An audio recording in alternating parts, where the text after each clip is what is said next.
Imaginez devoir passer 3 semaines à franchir une frontière internationale chaque fois que vous devez vous présenter au travail. Pas à cause d'un imbroglio administratif, pas à cause d'une erreur de calendrier, mais parce que le pays qui accueille le moment le plus important de votre carrière est au même moment en guerre contre votre pays et que l'organisation chargée de protéger votre droit à concourir n'a tout simplement pas réussi à trouver une solution viable. Ce n'est pas un scénario hypothétique. C'est ce qui est réellement arrivé à l'équipe nationale d'Iran lors de la Coupe du monde de la FIFA 2026. Et lorsque le capitaine iranien a finalement dit ce qu'il retenait depuis des semaines, debout en zone mixte, à la sortie des vestiaires du Lumen Field de Seattle, devant les caméras, les mots qui sont sortis n'avaient rien de lisse ni de politique. Ils étaient bruts, précis et ils désignaient des responsables. Ce n'est pas seulement une histoire de football, c'est l'histoire de ce qui se produit lorsque la géopolitique et l'événement sportif le plus regardé au monde entrent en collision frontale, et de ceux qui finissent par en payer le prix quand l'organisation sportive la plus puissante de la planète n'est pas capable de tenir les promesses que son propre président formule en face à face. Commençons par ce qui s'est passé sur le terrain, car le football lui-même a été véritablement captivant avant que tout le reste ne prenne le dessus. L'Iran devait battre l'Égypte lors de son dernier match du groupe G pour valider automatiquement sa qualification pour la phase à élimination directe. À la place, il a obtenu un match nul un partout qui a laissé sa survie dans le tournoi suspendu à un fil. Le tir de Mohamed Salah a été repoussé, mais Mohamed Shobir a repris le ballon pour donner l'avantage à l'Égypte. Puis Ramin Rezaeian a égalisé pour l'Iran, s'offrant au passage le trophée d'homme du match. Dans le même temps, le capitaine iranien Mardi Taremi a vécu l'une de ces soirées qui semblent injustes à l'échelle cosmique. Il a manqué un penalty en début de match, arrêté par le gardien égyptien Mostafa Shobir. Puis, au bout du temps additionnel, ce qui ressemblait à un but victorieux a été annulé par la VAR pour un hors-jeu d'une marge infime, le genre de marge que l'on mesure en centimètres, le genre de marge qui, dans n'importe quelles autres circonstances, aurait constitué toute l'histoire. L'Égypte, de son côté, a accompli quelque chose de réellement historique. Elle a terminé la phase de groupe sans défaite et a obtenu la toute première qualification de son histoire pour une phase à élimination directe de Coupe du Monde. Ce n'est pas un détail secondaire. Pour le football égyptien, accéder pour la première fois au tour des 32 dans l'histoire mondiale du pays est un accomplissement majeur qui comptera encore dans plusieurs années, quoi qu'il se soit passé ensuite. Les Pharaons ont terminé deuxième du groupe G et devaient ensuite affronter l'Australie lors du tour des 32. Mais le football, aussi prenant soit-il, est presque devenu secondaire au moment même où Taremi s'est avancé devant les caméras. Pour comprendre pourquoi ces déclarations d'après-match ont eu un tel impact, il faut comprendre tout ce que le groupe iranien subissait depuis avant même le début du tournoi. Et cette histoire ne commence pas en juin, mais à la fin du mois de février, lorsque toute la logique de cette Coupe du Monde a été bouleversée par des événements qui n'avaient absolument rien à voir avec le football. Le 28 février 2026, les États-Unis et Israël ont lancé des frappes militaires coordonnées contre des installations nucléaires iraniennes. Presque du jour au lendemain, la logistique de la participation de l'Iran à la Coupe du Monde est passée d'un défi complexe, mais gérable, à quelque chose qui n'avait jamais été tenté dans le football de tournoi. Le pays hôte était activement en guerre contre l'une des nations participantes. Il n'existe aucun chapitre du règlement de la FIFA pour ce cas de figure, parce que personne n'avait jamais eu besoin d'en écrire un. Le ministre iranien des Sports a d'abord annoncé que le pays ne participerait pas du tout à la Coupe du Monde. La Fédération de football a ensuite adopté une position plus nuancée. L'Iran ne se retirerait pas du tournoi, mais entendait boycotter les matchs disputés sur le sol américain. Le président de la Fédération iranienne de football, Mehdi Taj, a déclaré aux journalistes « Nous boycottons l'Amérique, mais nous ne boycottons pas la Coupe du Monde ». Cette distinction est devenue la tension centrale de tout ce qui a suivi pendant les mois suivants. La position de la FIFA tout au long de cette séquence a été que le spectacle devait continuer. Gianni Infantino a rencontré Donald Trump qui lui a affirmé que l'Iran était le bienvenu pour participer. Trump a ajouté cette réserve. Peut-être qu'ils ne devraient pas le faire pour leur sécurité, une remarque que la fédération iranienne a directement citée pour demander un changement de site. La FIFA a rejeté la demande de l'Iran visant à déplacer ses matchs de phase de groupe des États-Unis vers le Mexique. L'organisation a expliqué que la logistique et les contrats existants ne le permettaient pas. Les 3 matchs de groupe de l'Iran étaient programmés sur le sol américain et ils y resteraient. Le compromis issu de plusieurs semaines de négociations a constitué, selon tout critère raisonnable, une charge logistique extraordinaire imposée entièrement à une seule équipe. Le camp d'entraînement de l'Iran, initialement installé à Tucson en Arizona, a été déplacé à Tijuana, au Mexique, juste avant le début du tournoi. L'équipe serait autorisée à entrer aux États-Unis, mais seulement selon le principe du match à J-1, un jour avant chaque rencontre. Pas de préparation prolongée sur le territoire américain, pas de temps de récupération dans la ville où elle venait de jouer. Après le coup de sifflet final, quel que soit le résultat, les joueurs et le staff iranien devaient même monter dans leur transport et repasser la frontière internationale vers le Mexique dans les heures suivant la fin du match.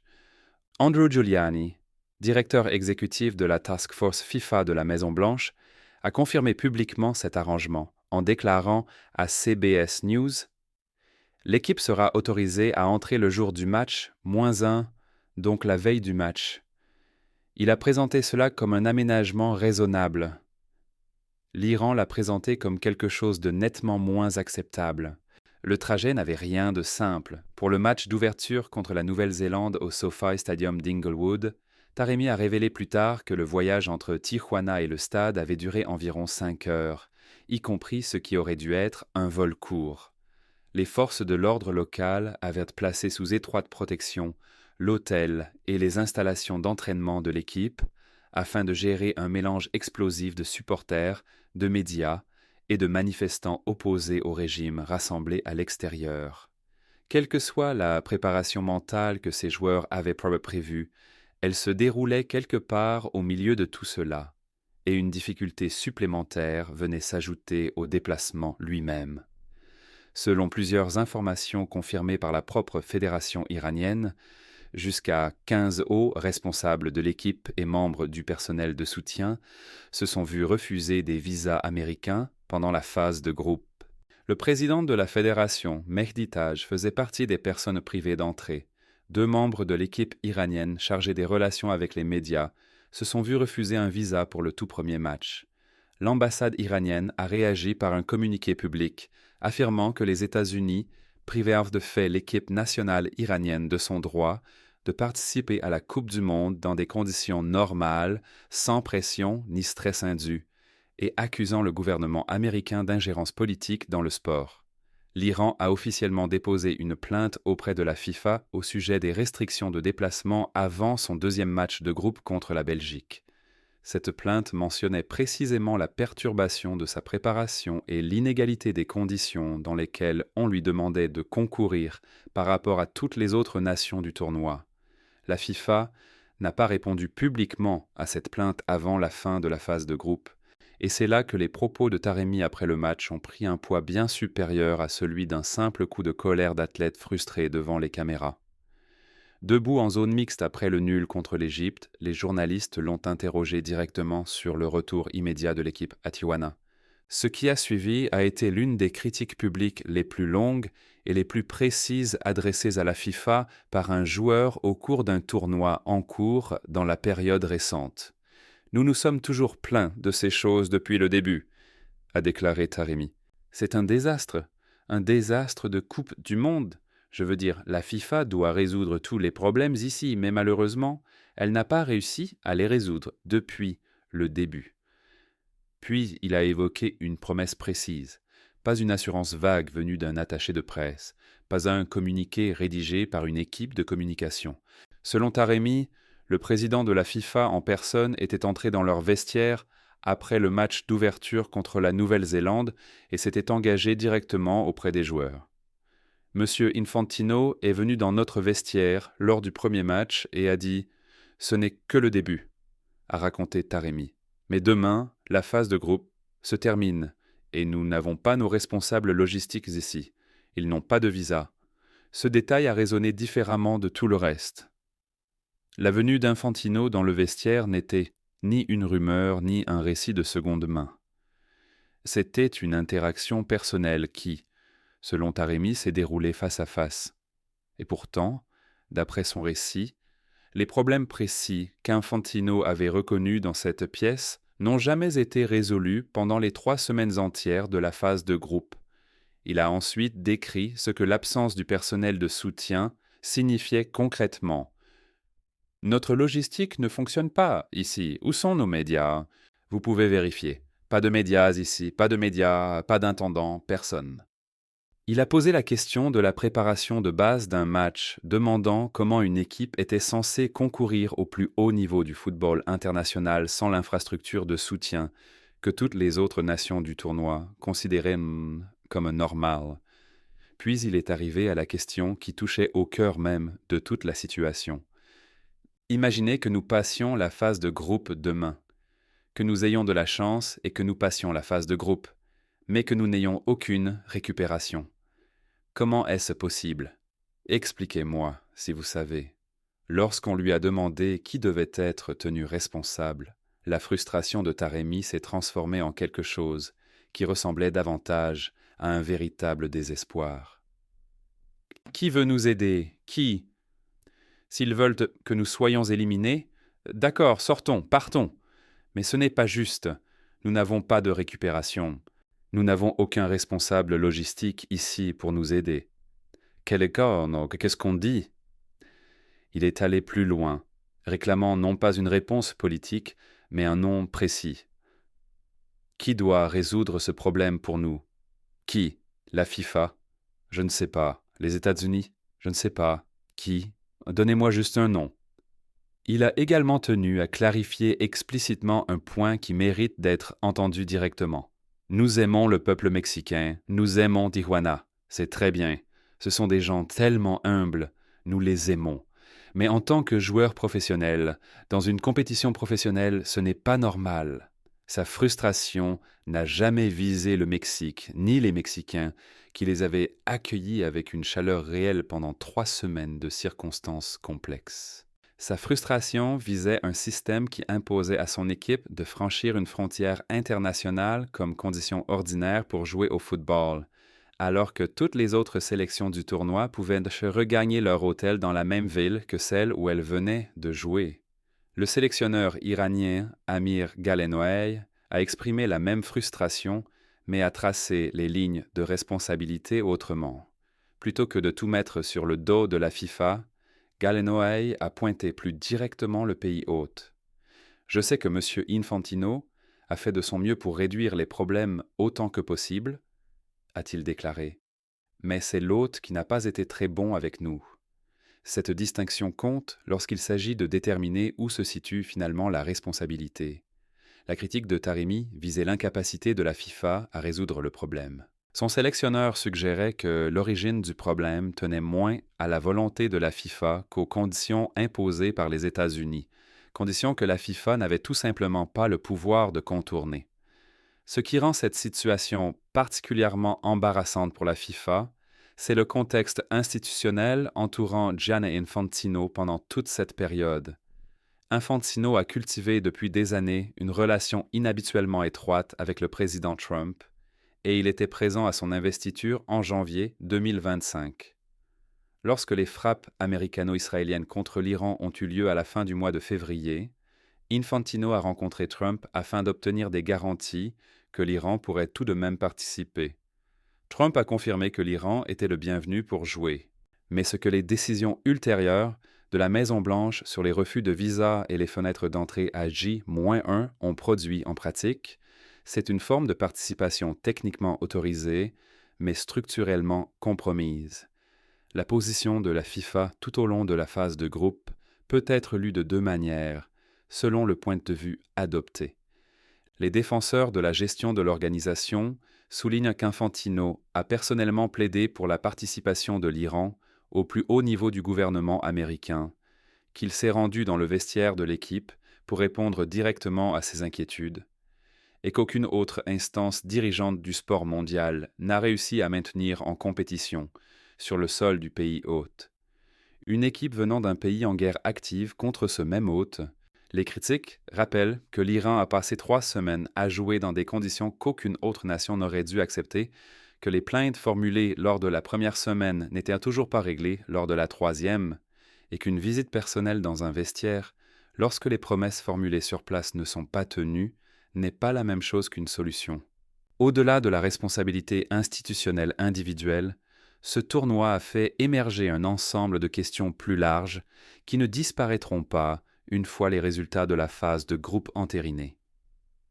La Coupe du Monde 2026 devait, dès le départ, tester les limites d'un format multi-hôte d'une manière que les tournois précédents, organisés par un seul pays, n'avaient jamais connue. Le passage à 48 équipes, réparties dans des stades situés dans 3 pays, a introduit une complexité logistique à une échelle que la FIFA n'avait jamais eu à gérer auparavant. Le cas iranien a montré ce qui se produit lorsque cette complexité rencontre un conflit géopolitique actif entre des nations participantes et un pays hôte. 39 pays font actuellement l'objet de restrictions de voyage totales ou partielles imposées par les États-Unis. Pour 19 d'entre eux, le département d'État avait entièrement suspendu la délivrance de visas. 4 de ces nations participèrent à la Coupe du Monde: l'Iran, Haïti, la Côte d'Ivoire et le Sénégal. La situation de l'Iran a attiré le plus d'attention en raison du conflit militaire actif, mais les obstacles liés aux visas qui ont touché les délégations d'autres pays sont largement restés, sans le même éclairage public prolongé que le dossier iranien. Au moins, un arbitre venu de Somalie aurait également été affecté par les restrictions américaines sur les visas, ce qui soulève des questions sur la possibilité de maintenir la neutralité arbitrale exigée par les standards de compétition de la FIFA dans des conditions où la politique migratoire filtrait de manière sélective les personnes autorisées à entrer dans le pays. Rien de tout cela n'était caché avant le début du tournoi. The Guardian, entre autres médias, évoquait le dilemme de la FIFA au sujet de la participation de l'Iran depuis juin 2025, soit près d'un an complet avant le coup d'envoi de la compétition. Les questions étaient sur la table. Les conséquences potentielles étaient prévisibles. L'hypothèse de travail du côté de la FIFA semblait être qu'une combinaison des relations personnelles d'Infantino et de l'élan irrésistible du plus grand événement sportif mondial suffirait à lisser les complications une fois les matchs commencés. L'interview d'après-match de Taremi a montré clairement que cette hypothèse n'a pas tenu. Il vaut la peine de s'éloigner un instant des dimensions institutionnelles pour considérer ce que cette phase de groupe a réellement signifié pour les joueurs eux-mêmes. Taremi a 33 ans. C'est presque certainement sa dernière Coupe du Monde. Il a vécu une soirée difficile à l'aune de ses propres standards, en manquant le penalty puis en voyant le but de la victoire dans le temps additionnel être refusé. Et pourtant, ce dont il a choisi de parler ensuite n'était pas sa performance, ni la décision de hors-jeu, ni même le résultat. Il a parlé de son équipe, du personnel de soutien qui n'avait pas pu obtenir de visa, des intendants qui n'étaient pas là, des journalistes qui ne pouvaient pas couvrir les matchs, des passages de frontières au milieu de la nuit. Il a assumé personnellement la responsabilité du penalty en disant clairement: « Si nous passons la phase de groupe, oui, Dieu merci.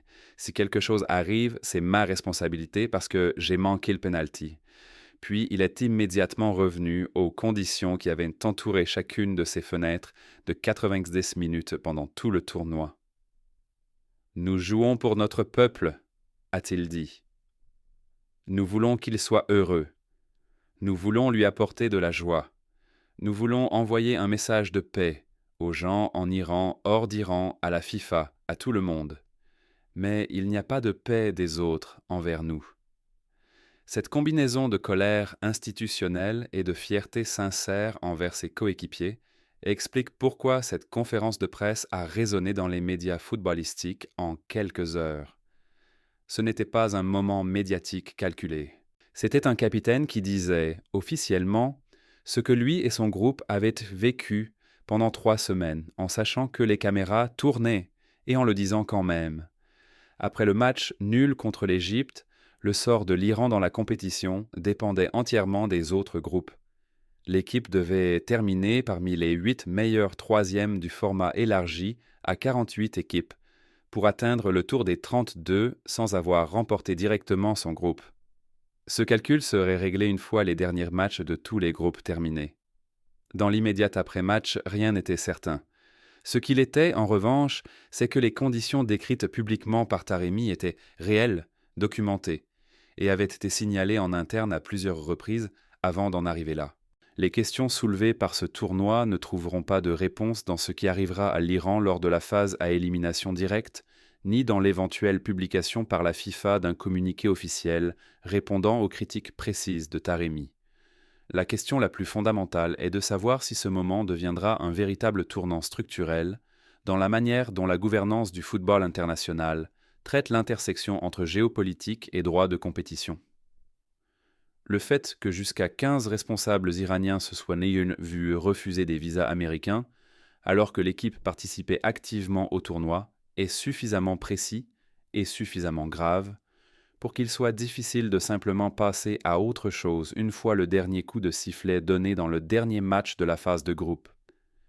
Taremi a demandé que quelqu'un nomme une seule personne responsable de régler le problème. Personne, en temps réel, ne lui a donné ce nom. Ce qui se passera ensuite, à la fois sur le terrain et dans la discussion institutionnelle, sur la façon dont un tel moment doit être géré à l'avenir, pourrait finalement déterminer si cette question reçoit un jour une réponse. La crédibilité de la FIFA en tant qu'instance dirigeante neutre subit ici un véritable dommage, et ce n'est pas la première fois. L'organisation répète depuis des années que le football se situe au-dessus de la politique, que le terrain est un espace neutre presque sacré, où les conflits du monde sont suspendus pendant 90 minutes.